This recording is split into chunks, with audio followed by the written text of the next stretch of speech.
So, welcome everyone. Welcome Henriette and Hugh. It's lovely to know that we have this ongoing yoga space. And thank you, all of you, those of you who've written in saying thank you and that it's helpful. That's lovely to hear. And apologies, sometimes it's not possible. Like last week, we had to cancel because we're very close to opening the retreat center. So there is this endless things happening. But otherwise, it's a delight to come together on Thursday afternoon and practice. And so we've started after the summer, and I said what we would go back into is looking at the key poses we've been doing that move the spine at very different levels, including very deeply, even if it looks passive.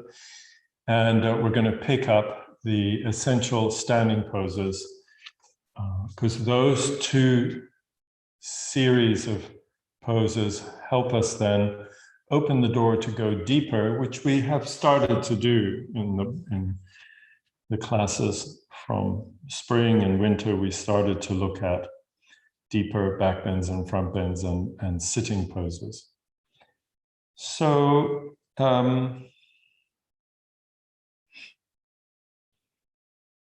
just today, let's just begin for a moment standing. So if you stand up on your own 2 feet. So if you practice at home, I recommend that you don't always, rituals are lovely, but every now and again, break your ritual and do something in the shower or while you're waiting for the kettle to boil or in the garden, or so that you don't get stuck into a ritual where you're no longer listening to what's going on. And sometimes it can be helpful just to start standing. And when you're ready, close your eyes, don't line your feet up too much. And if you're nervous about closing your eyes, just stand next to the wall or a piece of furniture where you can hold on. And just close your eyes and ask yourself what I think is the foundational question of a rich and helpful practical yoga practice. And the question is, how is my sense of weight today? Not am I heavy or light, or am I fatter after the summer? Those are questions you can ask yourself at another time. But try to just be in the percept, be in the sensation of your weight, and be learning about it through your whole yoga practice. If you're going to practice for the next 400 years, that's really the foundational question, is to be learning to sense your weight. And then we can use it at all times. If we realize we were interrupting somebody, it's also because we lost our sense of weight and we went flying off into the other person in a conversation. If we lose our cool, or if we mismanaged our boundaries and didn't say, whoa, wait a minute, slow down, you're in my space. All these things, they have a profound and very simple and practical embodied reality, which is around, first of all, our sense of weight. That I'm standing here, I'm heavy, I have always been on the ground, I don't fly away with my wings, or I don't levitate. And you're standing over there, and both of us have permission to do that. There's enough space in the world for each person to be in their own weight, in their place, So just sense into that. And then whether it's easy or hard, or even you don't understand what I'm talking about, and the weight seems to stop in your bum, though you know your feet are on the floor, or one foot feels like it catches all your weight, or like with me, my left foot always feels a little higher, like my right foot is standing in a hole.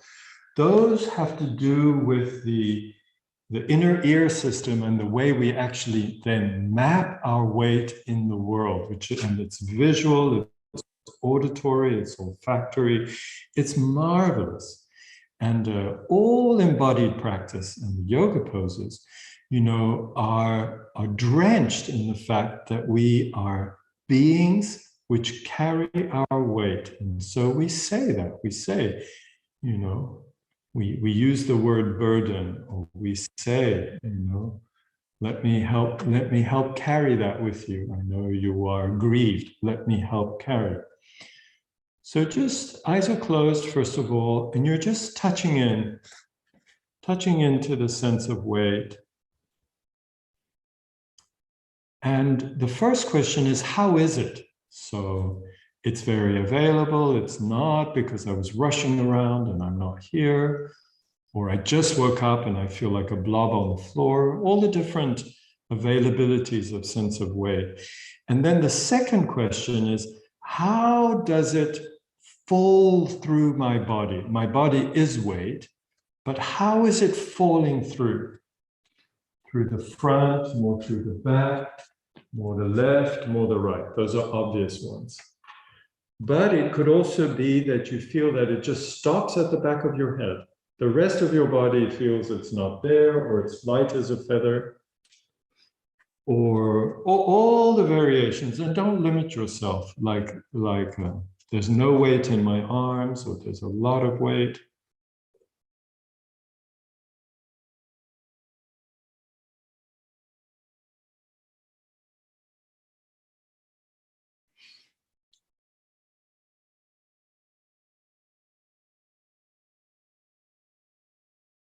So don't worry about the breathing, but just notice as I move, how is this weighted being?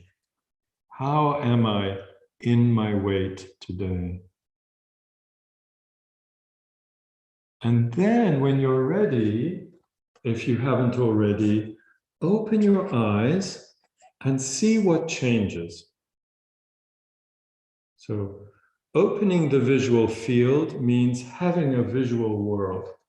And the visual field changes that. And we do this very differently.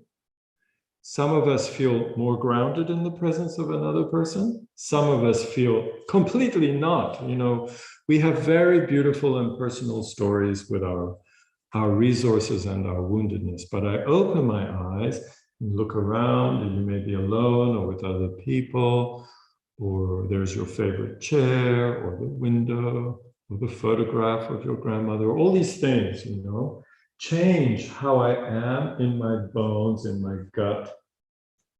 Yeah. And then just take a few more breaths. And when you're ready, close your eyes again and just notice the difference. It's not a big deal, but it is a difference in relation to the sense of weight.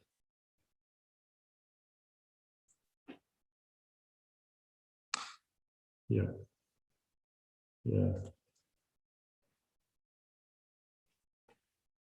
And it makes us more compassionate, because the more you play with all these vocabularies and movement work, the more you realize how different we are. So that's why sometimes another person irritates us so much, because they're as zippy as we are, or as slow as we are, or completely the opposite. And then we'll just take our weight for a walk. So just walking. Yeah, and walking can be slow and fast. Walking can be that you're very much in your own skin, or you're more like a swallow. We have hundreds of house martins around here, zooming around. Yeah, so you can play with the speed. And you can play with the looking in or looking out. And then the last thing is just to play with stopping and starting. So remember, eyes open, eyes closed, walking, stopping, starting. Just a little more, yeah, just savoring how it is today, savoring the question, how is my sense of weight?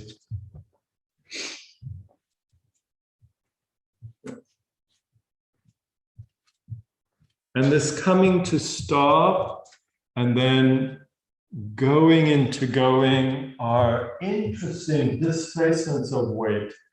Some of us go forward by leaning back. Some of us do it by holding, all those different things. Okay. And then just take a moment in your own space just to savor what came up for you. You could keep walking or you could stop. You could open your eyes or close your eyes.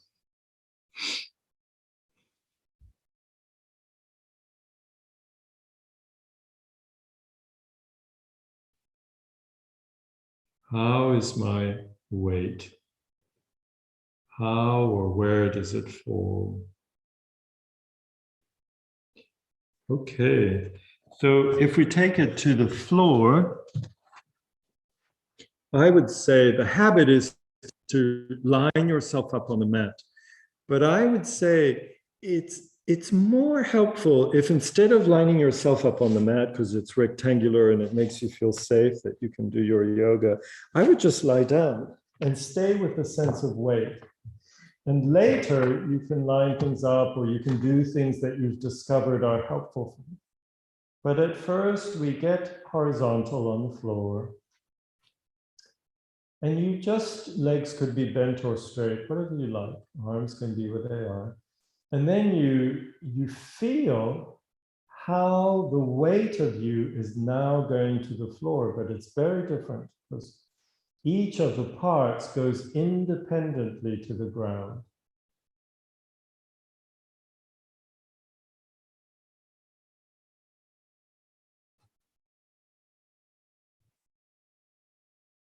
And I encourage you now to feel, how is my sense of weight going to the ground? Where am I attracted to? What do I notice? And then just add noticing the sense of the dynamic in there of things that are holding, however you want to language that, holding, working, a kind of pulling, attention, all those kinds of things, and things that are very quiet and very, very soft on the ground. So my lower back has a lot of bouncy, holdy qualities. Also my left foot, the arch of my left foot. But my right shoulder and arm are just very heavy on the floor. It's interesting. Like I would really have to go there and make effort to move. And so on. Back of your head, shoulder blades.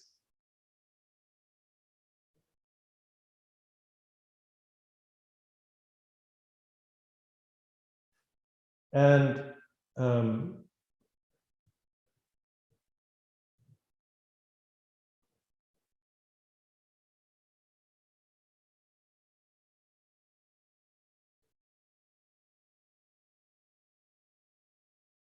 we can be quite quick to go in and critique all of that, but I would just hold it as a space.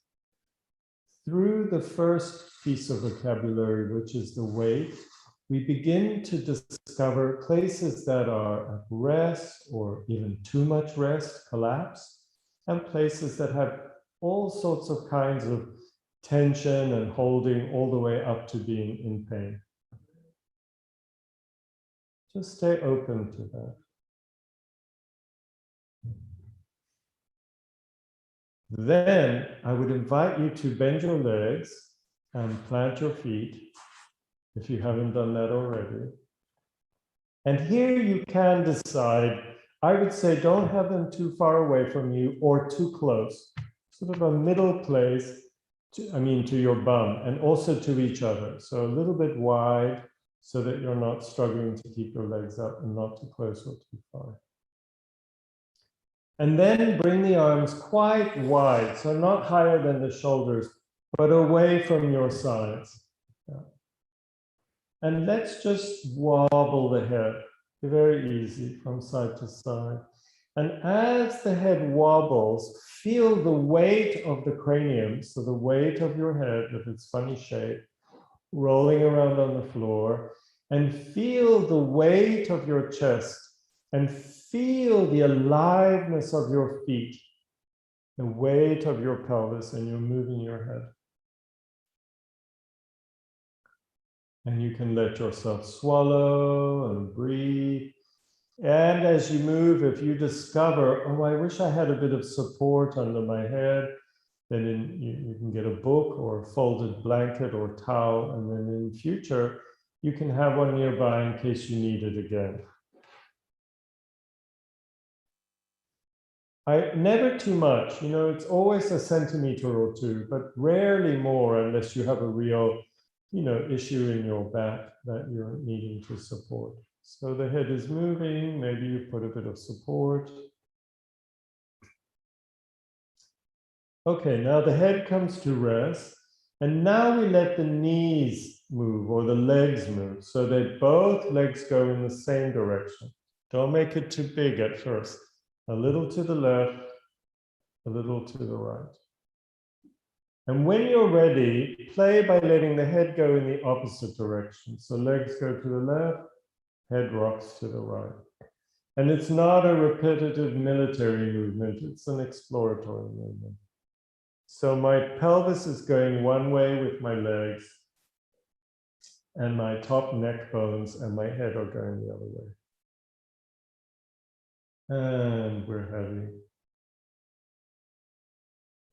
By now, you probably have noticed that your breath is changing.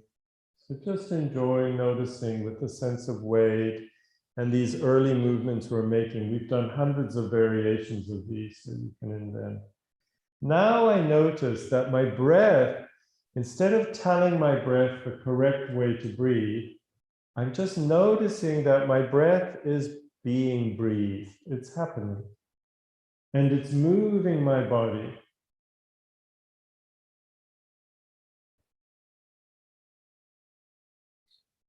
So it can be very lovely and easy to go with playing with how is my weight today, and walking and standing and stopping and starting, and then lying down, and then beginning to move the head a bit and the lower body a bit. And then we go to the second piece of grammar, second moment of vocabulary, and we just say, how is the breath moving me? Let your legs go much further and your head go much further. So your legs go way to one side, the head to the other. Come back through the middle, going the other way. Coming back through the middle, going the other way. Maybe the legs go all the way to the floor and the head rolls quite far. And we can pause.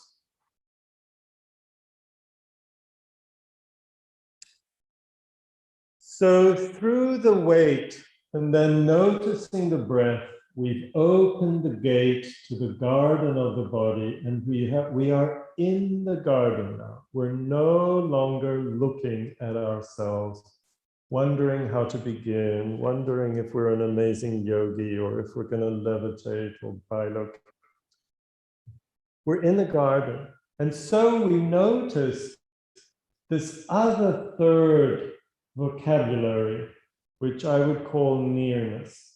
We notice that through the proprioception of weight and of breath, not doing correct weight or correct breathing, but just noticing, we are now in the garden of the body, and the garden is called nearness. I'm just near.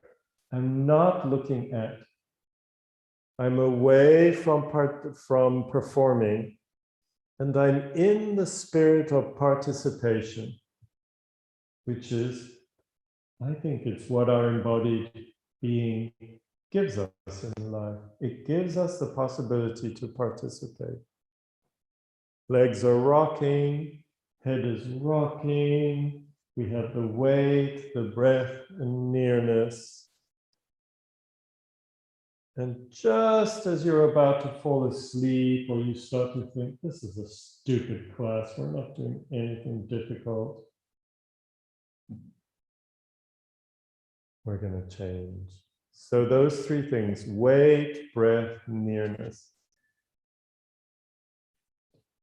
I think they're foundational for really learning to build your own class and learning to trust yourself and learning to, discern when you go to a class, whether it works for you or not, learning to discern a moment where you're really changing and you have to listen. Okay, so then we're going to roll over to one side and come around onto our hands and knees.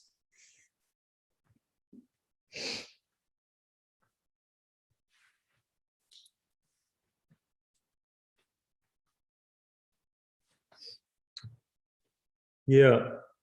So if we stand like this,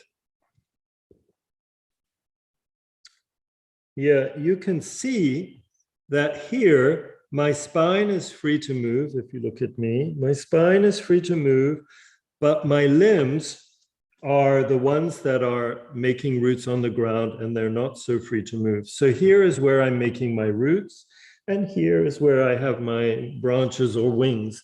But before, when I was lying like this, my spine is on the ground and my limbs are free to move, right? We've done lots of things in the past. Does that make sense?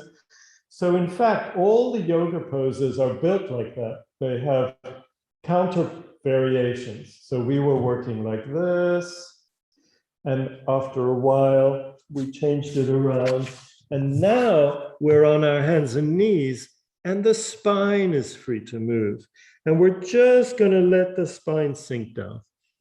Just let it hang down, hang down. So the belly, the heart, the lungs, the chest, all the bones, all the muscle, the wall of the belly button, it's all hanging down. And normally what happens is the tail goes up, normally. And depending on our habit, the head could still be down or the head could have come up, it doesn't matter. And just take a moment to really let go from the back of your throat to the back of your genitals. Let the whole thing hang like you are a wonderful sacred cow in your favorite field, eating your favorite grass. Let go, all practically from the anus to the mouth. Let the whole inner weight hang. And of course, we can notice the breath, we can notice what's changing.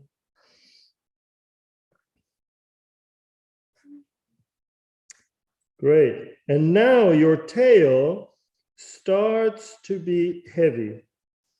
So your tail starts to come down. And as your tail comes down, you notice that that starts to tilt your back in the other direction. So the more the tail goes down, the more your spine arches towards the sky.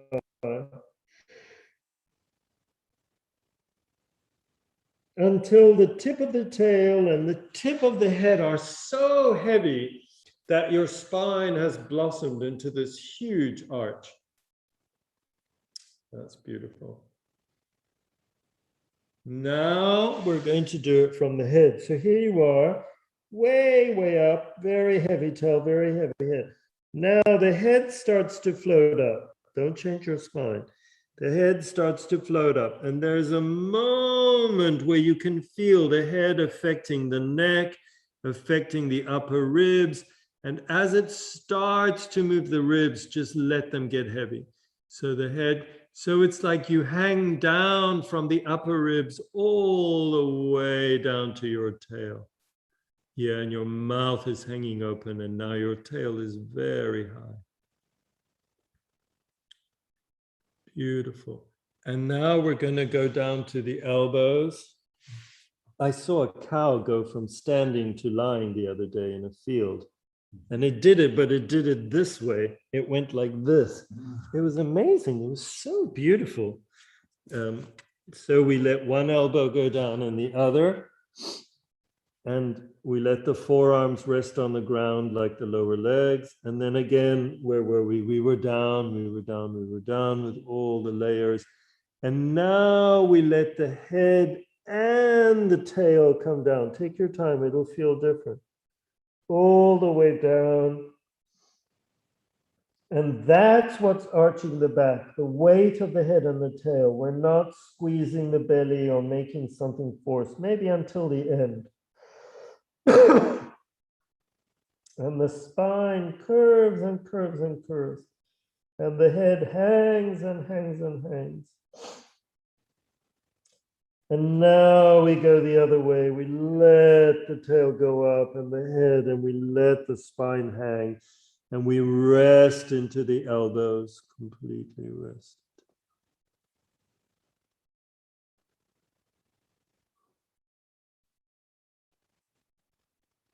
Okay, curl your toes under, really hook them under.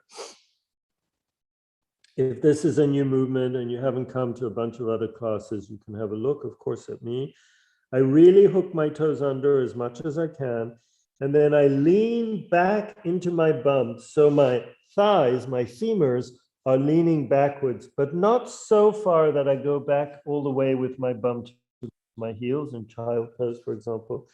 I just lean back a bit. I lean back a bit. And then I notice as I lean back that my forehead can start to hang towards the floor. So my toes are hooked under, I'm leaning back, my bum is still up, my head has hung to the floor, and I let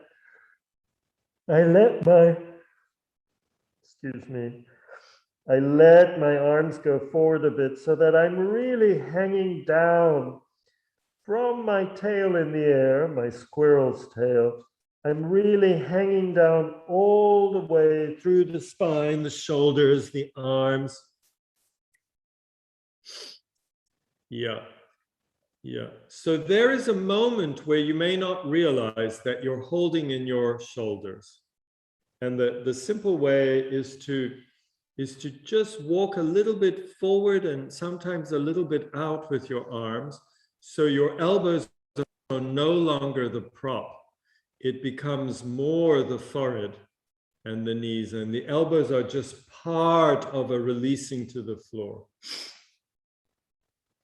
And try to imagine that your tail, which is in the air, it's like you're hanging from your tail and you're endlessly hanging through your spine, through and through and through and through and through and through, all the way out from your fingertips.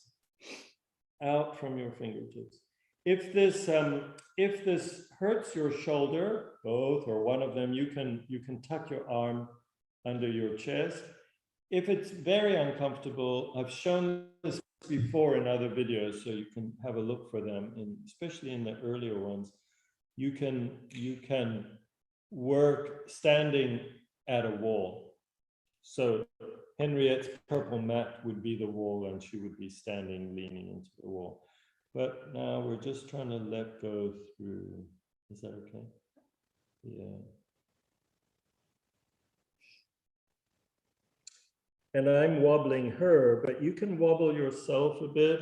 You can also turn the head all the way in one side and on the other side. Just don't stay too long, especially if you're over 55. Keep moving your head every 30 seconds or so. Great, and just enjoy the length, and if you've turned your head to one side or the other, enjoy the bendiness of your neck.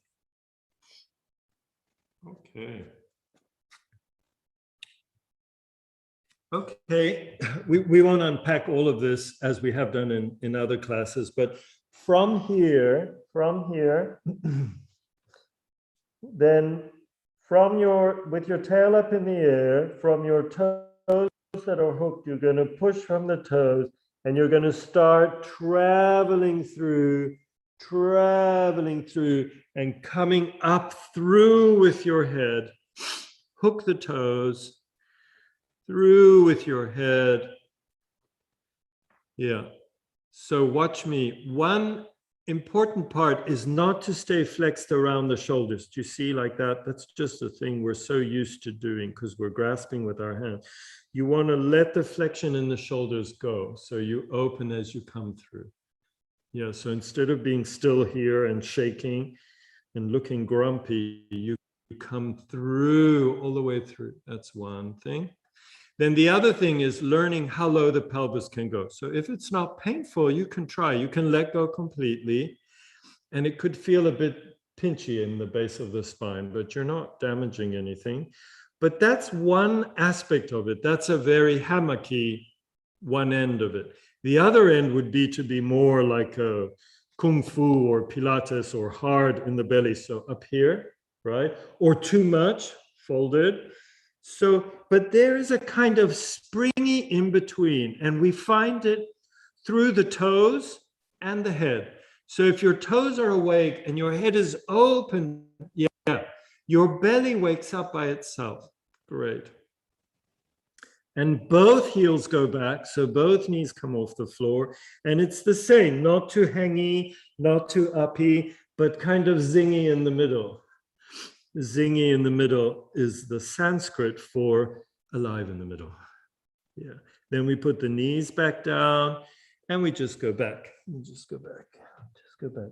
We're not child pose just yet. Tail in the air. Lots of length through the spine.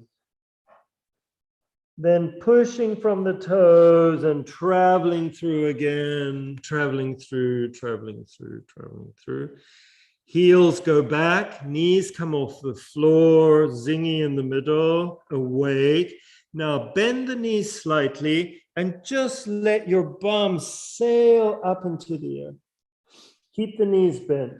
So this is like a soggy dog pose if you do yoga. So instead of all straight and heels on the floor, it's more heels up and knees a bit soft. So you actually are able to develop a contemplative heliotropic anus, which is a gift of the Holy Spirit, because we know it is, because it helps bring about world peace.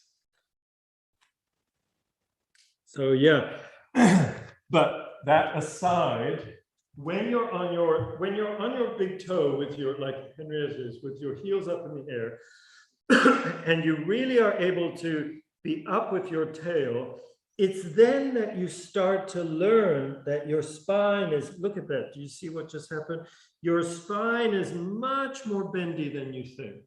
And if you rush into straight legs and heels on the floor, you cover over some of the other colors. Yeah, is that okay? So, yeah. So for Henriette, it's more about here, and for here, it's more about taking time to let that lower part of the spine move. Big living hands, big heels to your hands, fingers, big toes, and be very clear that you are learning about your big toe. It always then comes back to the sense of weight, the wave of the breath, and the nearness, and come down when you're ready. Just come down. Yeah.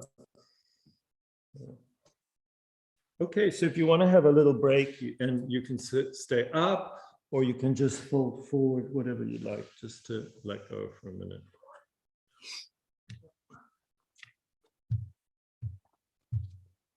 The breath, the weight.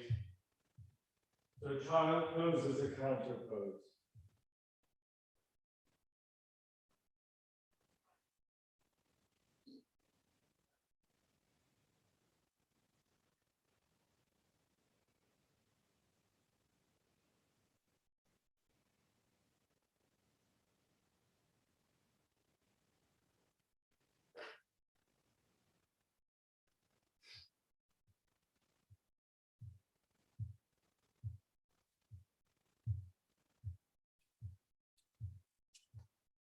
Okay, so we've done lots of different sequences around what I've been calling squirrel pose, which is this one.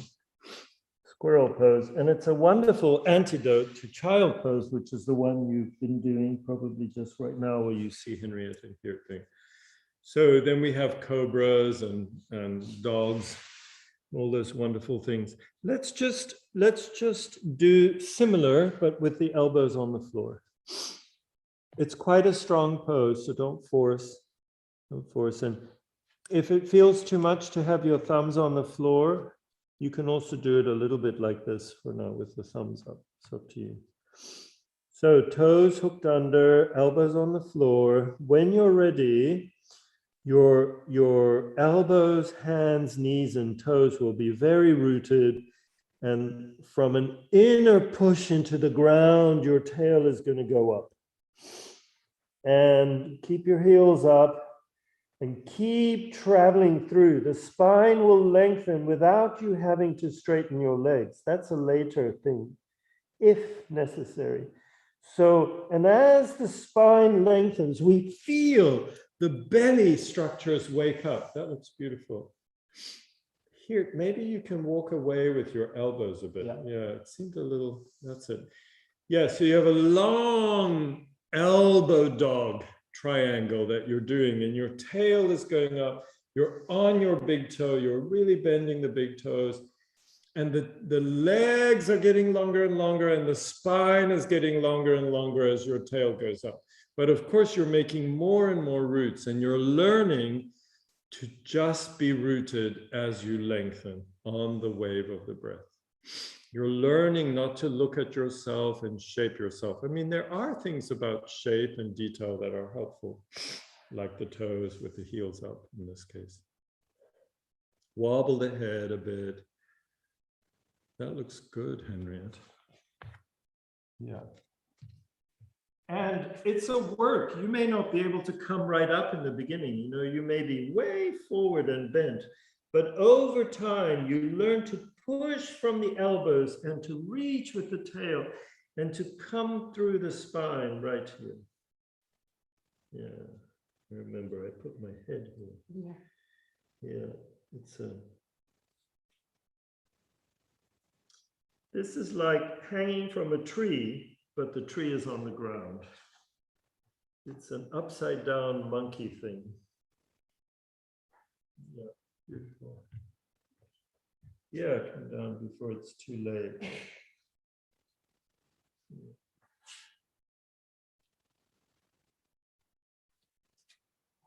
Yeah, beautiful. Okay. Okay.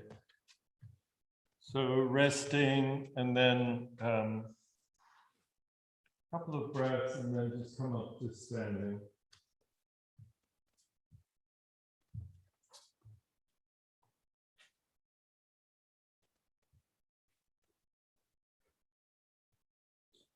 Yeah. The breath, the spine, moving, the sense of weight, the breath.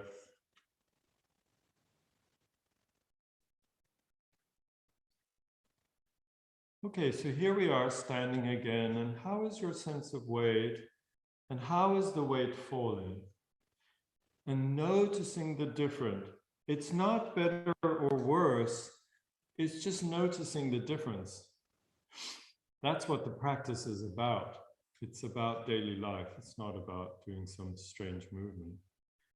Just about availability for daily life and learning. Yeah, so we can be more available for life, that's all. Where is the weight falling? How is it falling? What's changing? Okay, so we're just going to take a step forward with the right foot. And last time what we did was we put the foot that remains on the back, on the edge of the mat, if you want to, so that when we stepped forward, you could see that you hadn't stepped in front because you have the mat right there. Yeah. But it's a small step, so we don't need to depart from our back heel. So the back foot is on the ground. The weight is falling into the back foot, and the front foot has kind of stepped, but it could be lifted again. Yeah. So it's all about being on the back foot. And if you go to the Louvre or the National Gallery, you'll see all these Egyptian paintings, and you'll see that they valued this position. And they painted huge heels, and Vanda Scaravelli was so fascinated by that. Why did they paint such huge heels? But somehow she imagined that it gave dignity and power to this standing being. And we see it also in lots of sculptures of Buddhas or Sikh teachers. There's this sense of rooting, but that's what our heels do. They do give us that. So you want to really be on that back heel. And then we're going to put the hands on the hips. Yeah, so the elbows are sticking out. And we're going to turn the upper torso, but we're not going to turn the pelvis. So in order to learn that, you could turn the pelvis. So you see my pelvis turns towards my back foot or towards my right foot. So now the pelvis is moving. And when we move the pelvis, as the whole torso turns, it means we make rotational movements further down, which could be fun. But if we don't move the pelvis, but we do turn the elbows, then we make a very profound movement in the middle of the body. You can move your hands or leave them where they were. Yeah, and come back and go the other way. Yeah. Stay on the back heel. This is such a profound movement also for healing the spine, especially the lower back. Yeah, and come on. Yeah. And you can sense that you're turning something here, and you can see on my shirt that my shirt gets a ripple, a diagonal ripple across itself, which is exactly what my belly muscles are. There are two sets of diagonals before they go into the horizontal structures. So they are there for that, for twisting us, for allowing the pelvis and the shoulders to turn against each other. Yeah. Great, and come back. Okay, so then if you put your hands on your ribs, and now you had a sense of, watch me, that my pelvis does not go around with my legs, you see, because then it's all happening down there. But the lower triangle from foot to, say, belly button is stable, does not move. But I'm holding my ribs, so then from my belly button up, so torso, ribs, arms, heart, lungs, shoulders, they move, and feel what are the things that you're doing to make you go one way, great, and go the other way. Yeah, so it's great this time. Yeah, you're much longer here. Yeah. Yeah. Whereas before, to go far, you were arching. So now it's long in the back and the front. And for you, I would say, go, but try not to force the leg, because it kind of starts to go like that. So it's too much for the leg. So this stays stable, pelvis stays stable, and knee stays stable, and you turn. Yeah, turn, that's it. So I can see it's happening all through here. And now this is the more tricky one. Yeah. And you could let it go a little, but but you're aware. Yeah.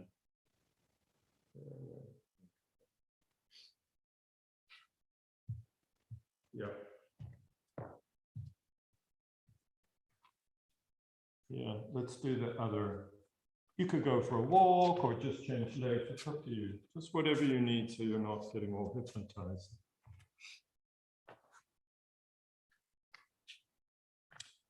So the foot helps you to learn, because many of us adduct. So the one foot ends up in front of the other, especially as the poses get bigger. So this helps you know. And then if you need to, and then you want to be on the back heel.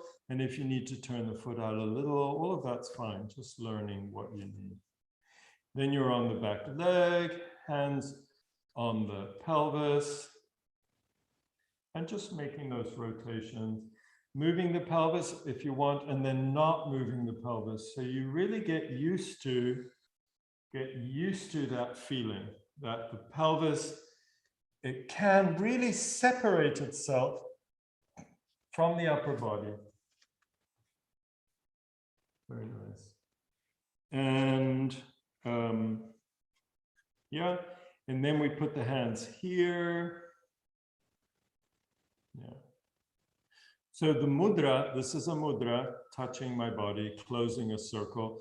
Hands on pelvis helps you learn one thing, but hands no longer on pelvis and part of your upper body is a very big message. My arms and my upper body are one thing, my legs and my lower body are another thing, and they're going to turn against each other, which is what the triangle poses are initially about. Turning and lifting. We'll talk about lifting in a minute. So then you are on your feet. And so here its tendency is to do like me, a little bit too much of this in order to get rotation. But then it means the rotation goes up here and Henriette's is more down in the legs and knees. So without limiting yourself or worrying, you know, here it could have a heavier tail so that he's more down. And Henriette, that's it, could just, yeah, do less and lift more, but we'll talk about the lifting in a minute. Yeah, and looking out far. Okay.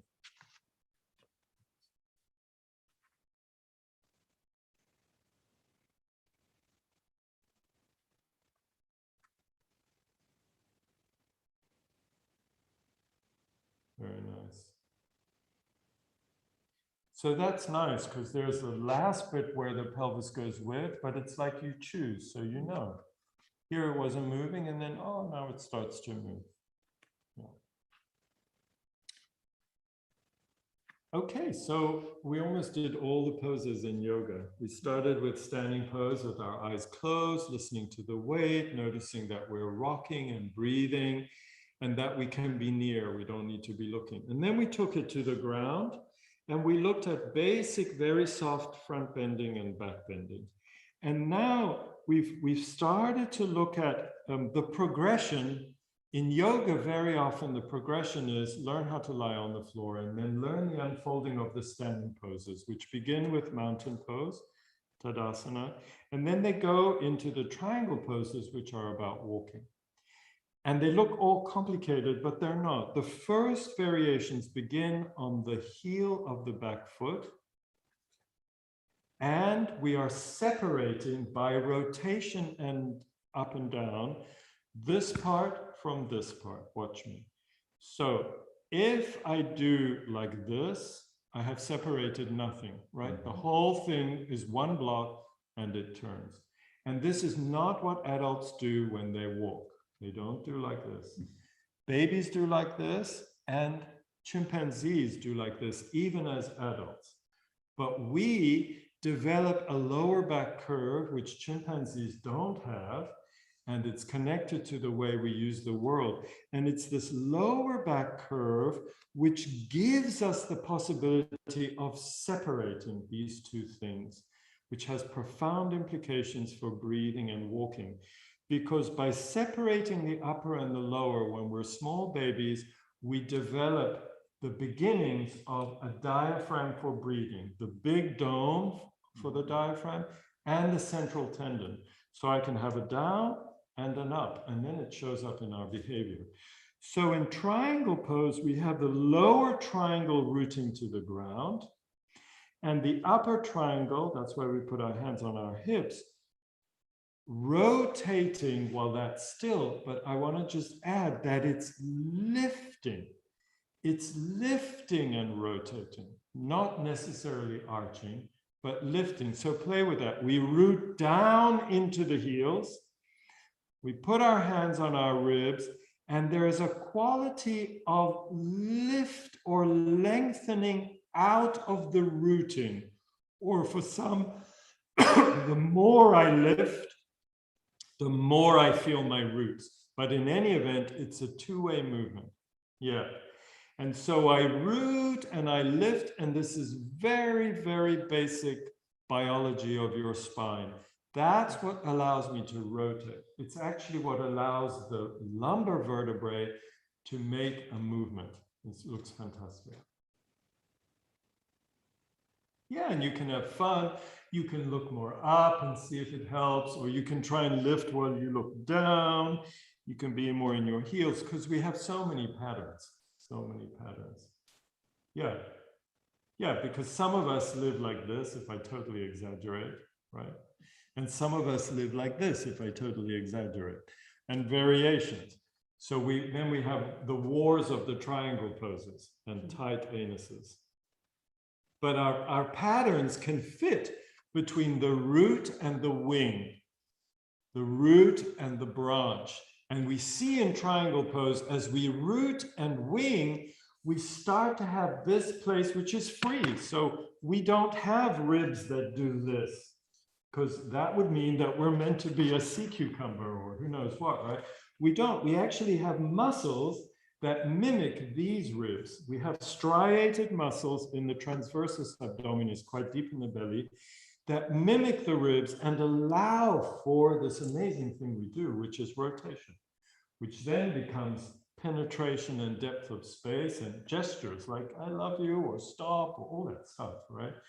And so in triangle pose, then that's why we lift the arms.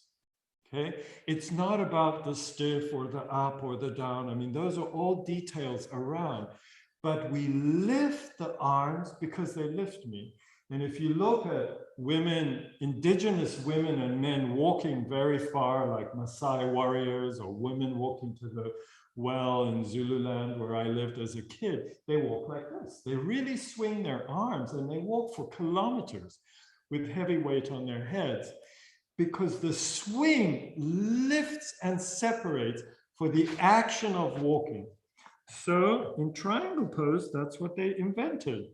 We're on the back heel, we're going to make a rotation, and we lift the arms. So the ribs, arm, shoulder, neck, head is one structure, and the pelvis, sacrum, legs, heel, foot is another, and they work together. Yeah, that's it. And it's so beautiful. Then you can play, look at that, it's so regal. And you have your roots and you have your wings. That's it. And your body opens. Yeah. And so we could swing. That's one way to get in, is really let yourself swing. Stay on your heels. Ha, ha, ha, ha. And we can go for a walk. Ha. And I walk. And I walk. And before you get arrested or hired by the Ministry of Silly Walks, you're going, yeah, you know, this is where the song Balderie, Baldera came from. Yeah. So that's it. That's it. Don't worry about getting right. Keep going. Keep going. It's more like, yeah. I don't feel my foot anymore. I know we get funny. Yeah, yeah. So just play. Don't look at yourself. Feel the arms, feel the feet. Yes, and let the swing lift you. That's it. And then you could say, okay, my pelvis will move less, but my arms, yes, will move more. Beautiful, Henriette. Yeah. Yeah, yeah.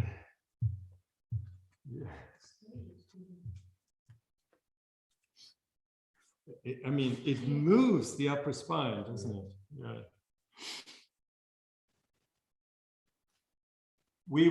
There would be so much less complaint about symptoms of undiagnosed chest pain if our rib cages and our arms moved more, and if our arms came above our shoulders more often.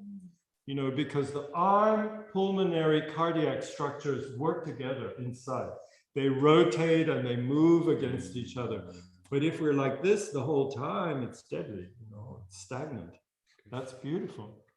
And you see, you're like me, we have this curve, but as the arm comes up, the curve changes and it opens. Yes, yes. Yeah. Very nice.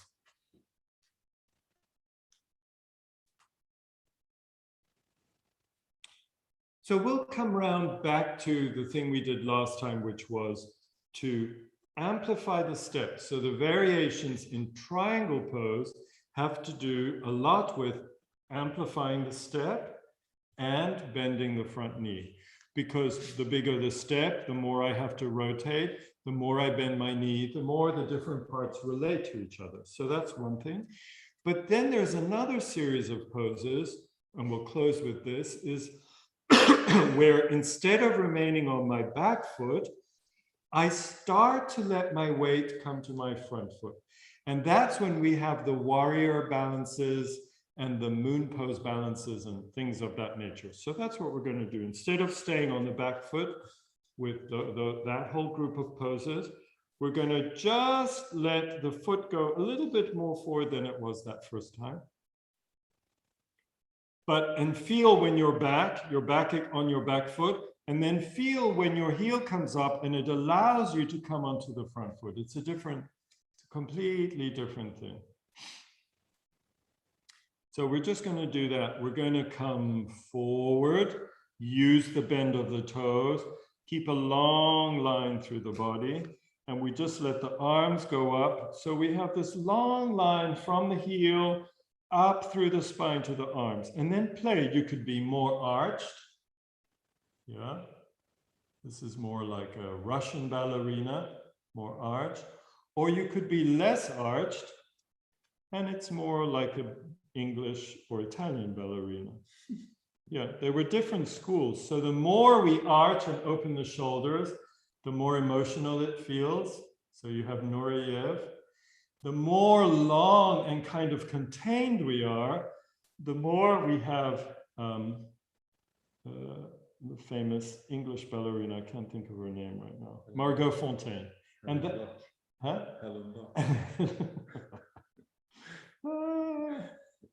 Margot Fonteyn. That's why they dance so beautifully together, she and Nureyev. So we're long like this. That's long. And then we could fold more. You could bend your spine more. Yeah. And now we're going to just get long through the spine, and we're going to let that back leg come up. And just balance if you need to be near some furniture. Yeah, don't use your old grandfather clock and pull it over on top of you. Yeah. But go into the balance. And it's quite marvelous to lose your balance. Yeah. Lots of length. That was great. Lots of length. It's more about flying and falling over than it is about staying there at all costs. Yeah, that's great. And try with the other foot. We have a step. We go from the back heel to the front heel. The heel comes off the ground. I get long from heel to arm. And then there are so many different shapes I can play with. And I'm going to balance on that leg.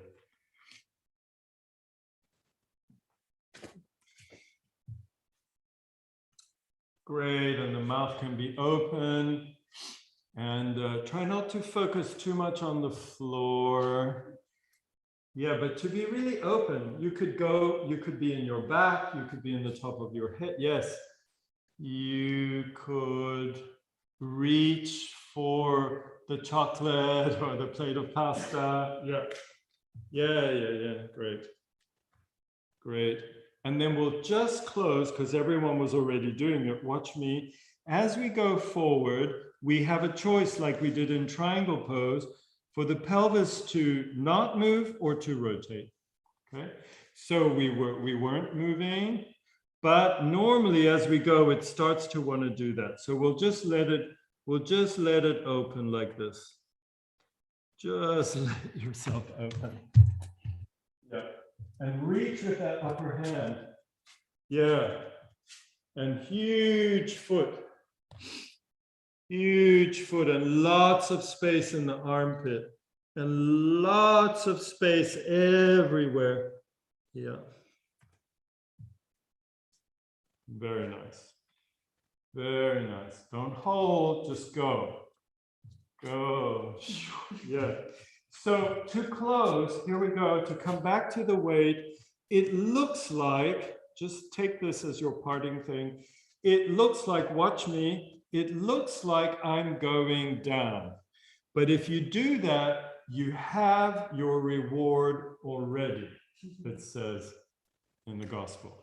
Because when you go down, what it means is your whole coordinative system has said flexion, flexion, flexion, flexion, hold. I'm going to the floor. But you should take the via negativa, watch me. So I'm going down, but I'm actually going up. Can you see? Which means that I open everywhere. Yeah, I open everywhere. I open everywhere. Yeah, and in our relationships, we can do the same. I could be telling you stop, but I'm also telling you come. So it's open, it's not contradictory, it's open. So it's not, and especially here, it's not a flexion and then I'm stuck. It's a huge roots, huge wings. I could go in any direction, up and down. Yes, up and down, up and down. Don't think, just breathe and go. Huge foot, that's nice, Henriette. Huge. Open to the ground, huge roots, huge roots, huge roots. Down and up. That was nice. The breath, the breath, the breath, the opening. It's not what you see and never what you think. Yes. Swan Lake right there. Yes. Huge foot. Yes, and don't worry about it. That was nice. Yeah. So it's always open. It's always open. It's always open. It's always open. Yeah. It's really it's a tango. Tango, tango, tango. Okay, so thank you everyone. Thank you both. Thank you. We're going to meditate now. So if you want to meditate at the same time as us, you're welcome to. In 10 minutes, we'll be meditating. Lots of love, everyone. It's lovely to see you, and have a good week. See you next Thursday. Bye.